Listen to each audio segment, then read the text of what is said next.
दीपांकर जी की मैं इतना ही कहूँगा, मुझे खुशी है कि तेजस्वी यादव ने, मुझे सूत्रों से पता चला है, या तो अपनी यात्रा रद्द किया है हिंदू स्वाभिमान यात्रा से डर करके या समर्थन देने के लिए। ये भी तेजस्वी जी को अगर समर्थन देने के लिए तो मैं धन्यवाद देता हूँ, और डरने की कोई ज़रूरत नहीं है। ये यात्रा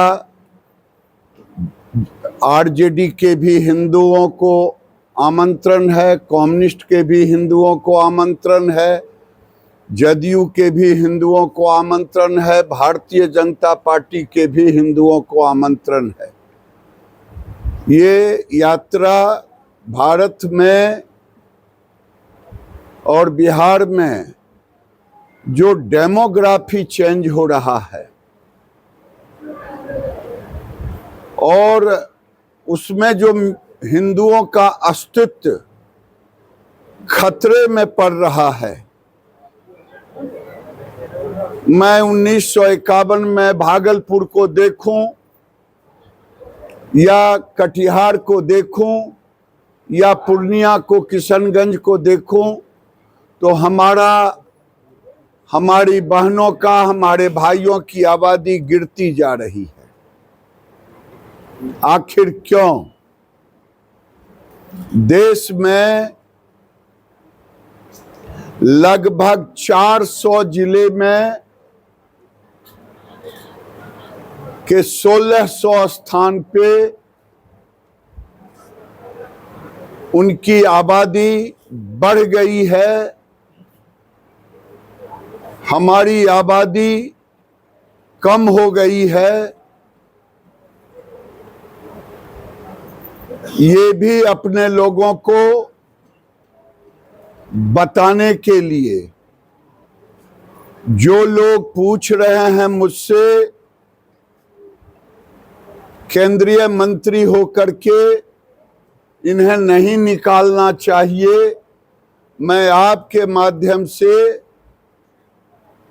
उनको कह रहा हूं कि अगर विपक्ष के नेता होकर के तेजस्वी यादव मुसलमानों को इकट्ठा करने के लिए निकल सकते हैं, तो मैं अपने अस्तित्व को बचाने के लिए क्यों नहीं निकल सकता। हम आज भी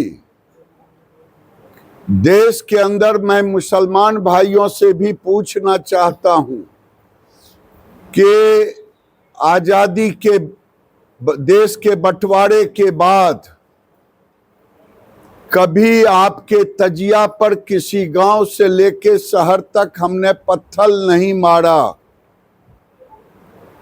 ये 15 साल से, जब से आपकी आबादी बढ़ रही है, तो कभी दुर्गा के मूर्ति के विसर्जन में, तो कभी रामनवमी में, चाहे भागलपुर हो या सीतामढ़ी हो, चाहे कैराना हो, चाहे बिहार शरीफ में पिछले साल हुए दंगों को, हमने कभी दंगा नहीं किया। आप छतों पर पत्थर इकट्ठा करते हो हमें मारने के लिए, आप तलवार चलाते हो, आप गोली चलाते हो। अब हमें अपने अस्तित्व की रक्षा के लिए, और बाबा साहेब अम्बेडकर को हम याद करना चाहते हैं, और मैं अम्बेडकर वादियों से कहना चाहता हूं